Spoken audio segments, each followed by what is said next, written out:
স্বাগত খেলাযোগে আপনাদের সাথে আছি আমি ফাইম রহমান। তামিমকে ভারতীয় দালাল বলা বিসিবি পরিচালক নাজমুল ইসলামের শাস্তি চান আর এক সাবেক অধিনায়ক আকরাম খান। ক্রিকেট বোর্ডের এই ফরমার ডিরেক্টর বলছেন, ক্রিকেটারদের মতো পরিচালকরাও কোড অফ কন্ডাক্টের মধ্যে থাকে, তাই শাস্তি দিয়ে গাছ দেখাতে পারেন সভাপতি আমিনুল ইসলাম বুলবুল। তার মতে ক্রিকেটাররা মানসিকভাবে ফিট না থাকলে মাঠের খেলাতে বাজে প্রভাব পড়ে। সাইফুল রূপকের রিপোর্ট। মানুষের কিন্তু একটা সম্মান আছে, বোর্ড ডাইরেক্টরদের কিন্তু একটা লিমিট আছে। সেই অ্যাকশনটা কে নেবে? বোর্ডে যারা হয়তো জি এটা কিন্তু 100%। অনেকেই মনে করেন যে কোনো কিছু বলে আবার ফেমাস হতে চায়, লাইমলাইটে আসতে চায়, এটাও হতে পারে, বাট এগুলা বাংলাদেশের তাই বলে তামিম ইকবালকে মানে বাজে মন্তব্য করে না, এটা তো ডিপেন্ড করছে আপনার মানুষের উপর মেন্টালিটির উপর।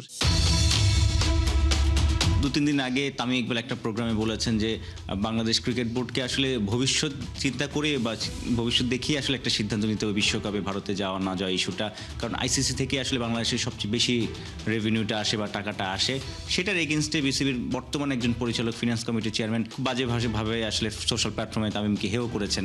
এটার আপনার পয়েন্ট অফ ভিউ কি? আসলে আপনি দুইজনের, তামিমের বক্তব্য এবং বিসিবির এন্ড থেকে একজন পরিচালক যেভাবে লিখেছে, যারা ক্রিকেট খেলছে, ক্রিকেটের প্রতি যাদের সবচেয়ে বেশি অবদান আছে, সবচেয়ে বেশি ওরা বুঝে, ওরা জানে, ওরা দেশ বিদেশে খেলেছে, প্লেয়ারদের সাথে কথা হয়েছে। সো আমার মনে হয় যে সবার মতামত দিতে পারে, সেটা নিয়ে রিয়েক্ট করা এটা কিন্তু কোনো সময় বাংলাদেশ ক্রিকেটের জন্য ভালো না।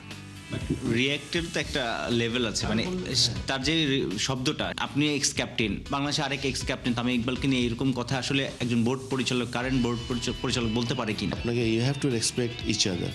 আপনি এখানে মানে প্রত্যেকটা মানুষেরই কিন্তু একটা সম্মান আছে। এই ডিরেক্টরকে নিয়ে আসলে এখন বিসিবি যারা সভাপতি আছে, সিনিয়র সভাপতি আছে, অনেকেই আছে, তাদের আসলে কি করণীয় হতে পারে? কোড অফ কন্ডাক্ট থাকে যে প্লেয়াররা কি বলতে পারবে, কি করতে পারবে। এখানে কিন্তু সেম কিন্তু আপনার বোর্ড ডাইরেক্টরদেরও আছে যে আমরা কি করতে পারবো, যখন আমরা ছিলাম কি করতে পারবো না। তো আমার মনে হয় যে এটা কোড অফ কন্ডাক্টের মধ্যে থাকা উচিত। আপনি প্লেয়ার যদি একটা কিছু বলে, আমরা যদি আপনার অ্যাকশন নিতে পারি, তো আপনার বোর্ড ডাইরেক্টরদেরও কিন্তু একটা লিমিট আছে। সব জিনিস কিন্তু সবসময় বলতে পারবে না। সেই অ্যাকশনটা কে নেবে?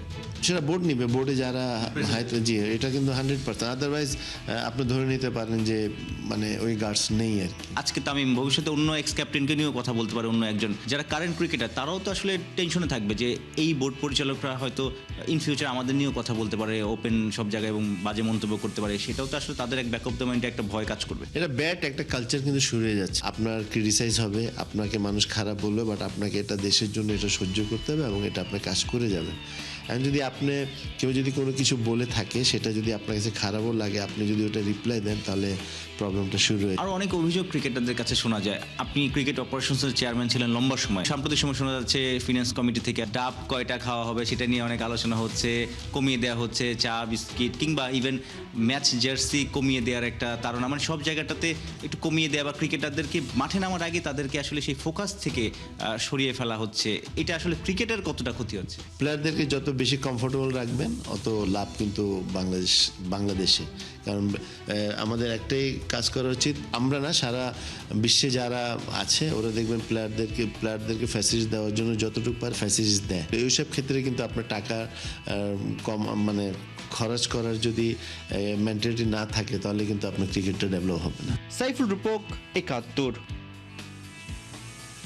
বিপিএল এর শ্বাসরুদ্ধকর ম্যাচে রংপুরের বিপক্ষে প্রতিশোধ নিল রাজশাহী ওয়ারিয়র্স। বিপিএল এর দ্বিতীয় ফেস অফে রাইডারদের হারালো 7 উইকেটে। এদিন হৃদয়ের ব্যাটিং তাণ্ডবে বোর্ডে 178 রান তোলে রংপুর। জবাবে ওয়াসিম শান্তর জোড়া 50-তে 5 বল আগেই জয় তুলে নেয় রাজশাহী। বিস্তারিত পার্থবণিকের রিপোর্টে। রংপুরের বিপক্ষে রাজশাহীর ডমিনেটিং উইন। ম্যাচ শেষে রাজশাহী ক্যাপ্টেন শান্তকে তাই বুকে জড়িয়ে নিলেন রংপুরের ব্যাটিং কোচ আশরাফুল। হয়তো বুঝতে পেরেছেন আসন্ন বিশ্বকাপে কি লসটাই না করেছে বিসিবি তাকে দলে না নিয়ে। তবে শান্তর হাবভাবে বোঝা গেছে কোনো আফসোস তো নাই, বিপিএলটাও উপভোগ করছেন 100-তে 100। চলতি আসরে তাই 1 সেঞ্চুরির পর এবার পেলেন প্রথম 50। রাজশাহী রংপুরের প্রথম লেগ সুপার ওভারে গড়ানোয় এদিন দুই দলের দ্বিতীয় ফেস অফ ঘিরে ছিল বাড়তি উন্মাদনা। ম্যাচের শুরুটা অবশ্য রাজশাহীর ফেভারে। টস জিতে ফিল্ডিং বেছে নেন রাজশাহী ক্যাপ্টেন শান্ত। শুরু থেকেই মারকুটে ব্যাটিংয়ে রংপুরকে আপার হ্যান্ডে নিয়ে যান হৃদয় আর কাইল মেয়ার্স। রিপন মন্ডলের বলে কাইল মেয়ার্স 8 রানে ফিরলেও হৃদয় ছিলেন অপ্রতিরোধ্য। পাওয়ার প্লেতে লিটনকে নিয়ে বোর্ডে তোলেন 1 উইকেটে 54 রান। এদিনও ব্যর্থ ছিলেন লিটন। লামিচানের বলে উইকেট ছুড়ে 11 রানে ফেরেন প্যাভিলিয়ন। ইফতেখারও তানজিম সাকিবের বলে কুপোকাত হন 8 রানে। তবে চতুর্থ উইকেটে খুশদিল শাহকে নিয়ে তাণ্ডব শুরু করেন হৃদয়। দুজনের জুটিতে বোর্ডে ওঠে 105 রান। খুশদিল শাহ 44 রানে আউট হয়ে ফিরলে সব ফোকাস চলে যায় হৃদয়ের দিকে। হৃদয় পাবেন কি সেঞ্চুরি? কিন্তু বিধিবাম মাত্র 3 রানের জন্য সেঞ্চুরি মিস করেন তাওহিদ হৃদয়। 56 বল খেলে অপরাজিত থাকেন 97 রানে। রংপুর রাইডার্সের টোটাল দাঁড়ায় 4 উইকেটে 178। বড় টার্গেট তাড়া করতে নেমে তৃতীয় ওভারেই রাজশাহীর আপসেট। আকিব জাভেদের বলে তানজিদ তামিম 3 রানে হন চেকমেট। তবে মোহাম্মদ ওয়াসিম আর নাজমুল শান্ত ছিলেন মারকুটে। দ্বিতীয় উইকেটে দুজনে 82 বলে গড়েন 142 রানের জুটি। এরই মাঝে 32 বলে 50 তুলে নেন মোহাম্মদ ওয়াসিম। বিপিএল এর তৃতীয় ম্যাচে এটা পাক ব্যাটারের দ্বিতীয় হাফ সেঞ্চুরি। ওদিকে শান্তও যেন দুরন্ত। পরের ওভারে রাজশাহী অধিনায়কও 28 বলে পান 50-র দেখা। ওয়াসিম আর শান্তর রান তোলার কম্পিটিশনে লাগাম টানেন মোস্তাফিজ। তুলে নেন শান্তর উইকেট। তবে ততক্ষণে শান্তর নামের পাশে 42 বলে 76 রানের ইনিংস।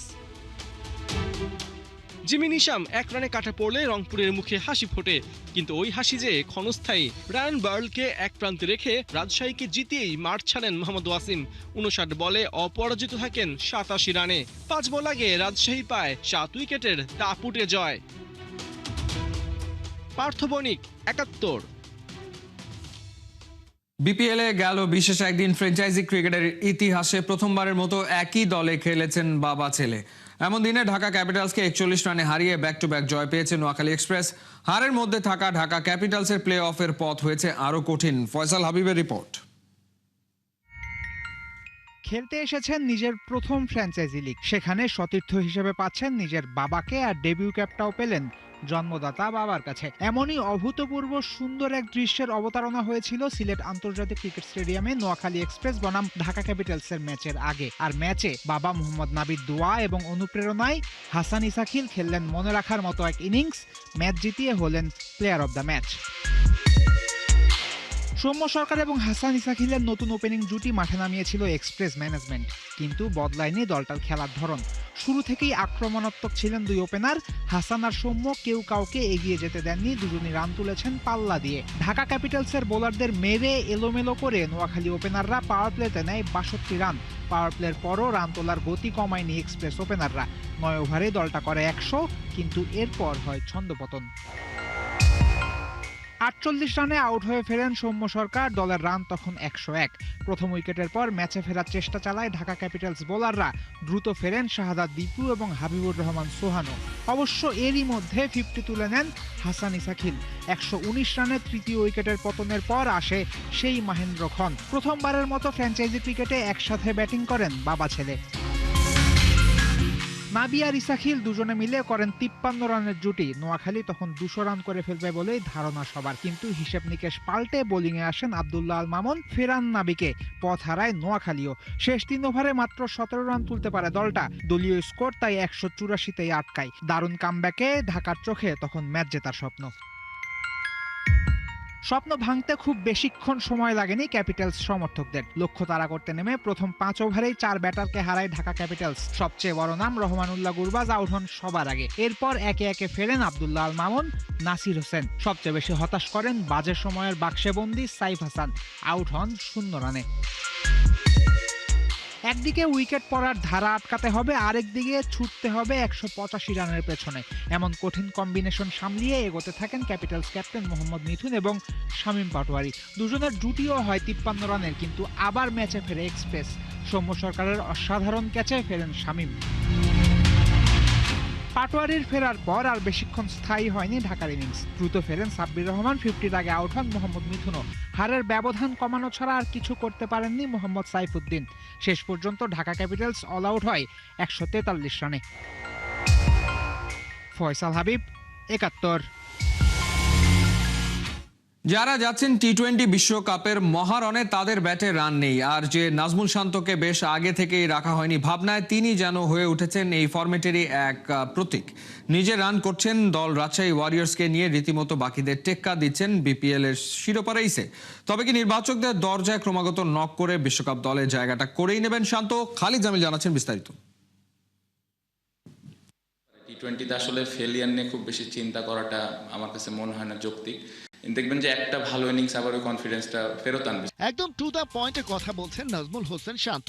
টি-20তে ফর্মটা আসলে খুব বেশি ম্যাটার করে না, কিন্তু দলকে ম্যাচ জিততে হলে 1 থেকে 2 জন ব্যাটারকে রান তো করতেই হবে, যার উপর ভর করে বোলাররা আপনাকে হয়তো ম্যাচটা এমনকি টুর্নামেন্টও জিতিয়ে দিতে পারে। কিন্তু ব্যাটিং লাইনের কেউ যদি ফর্মে না থাকে, সেটা মারাত্মক চিন্তার বিষয়, কারণ রানটা করবে কে?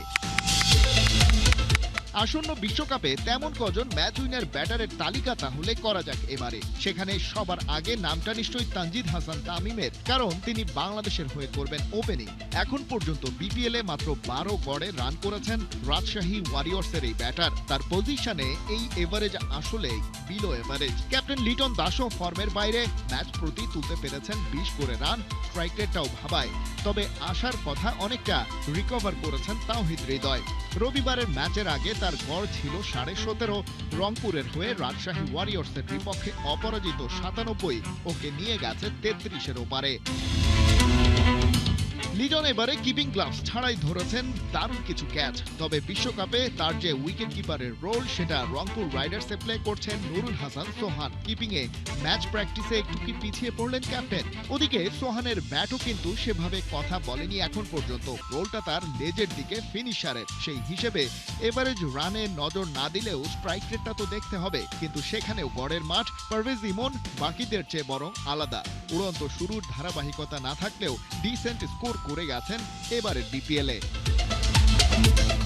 বাংলাদেশের বিশ্বকাপ দল ঘোষণার আগে পরে যে ব্যাটারের নাম আলোচনাতেও ছিল না, সেই নাজমুল হোসেন শান্ত এই মুহূর্তে বিপিএল এর সর্বোচ্চ রান স্কোরার। ইনজুরিতে ছিটকে যাওয়া ইংলিশ ব্যাটার অ্যাডাম রসিংটনকে টপকে গেছেন।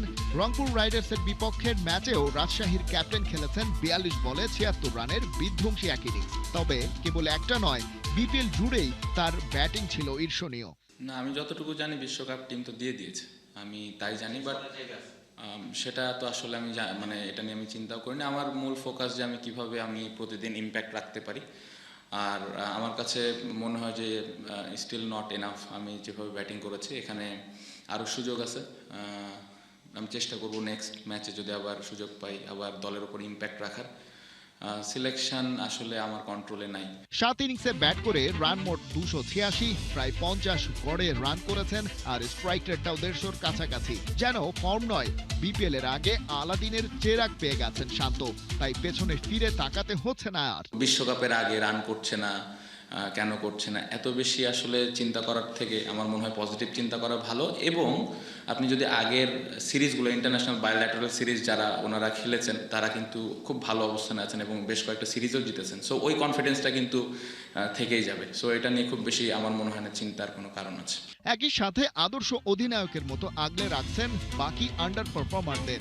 তাতে করে শান্ত কি টাইগার ফ্যানদের আফসোস বাড়াচ্ছেন, নাকি সুপার অ্যাসেট হিসেবে বারবার কড়া নাড়ছেন নির্বাচকদের দরজায়?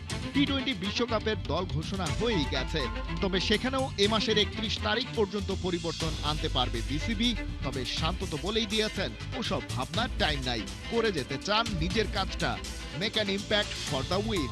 বিশ্বকাপে তো বাংলাদেশ দলেরও এমন কিছুই দরকার, আর true in form performer. Khalid Jamil, 71। এই ছিল এই মুহূর্তের খেলা যোগে সরাসরি সংবাদ অনুষ্ঠান দেখতে চোখ রাখুন 71-এর ফেসবুক পেজ এবং সাবস্ক্রাইব করুন 71-এর ইউটিউব চ্যানেল। 71-এর সাথেই থাকুন।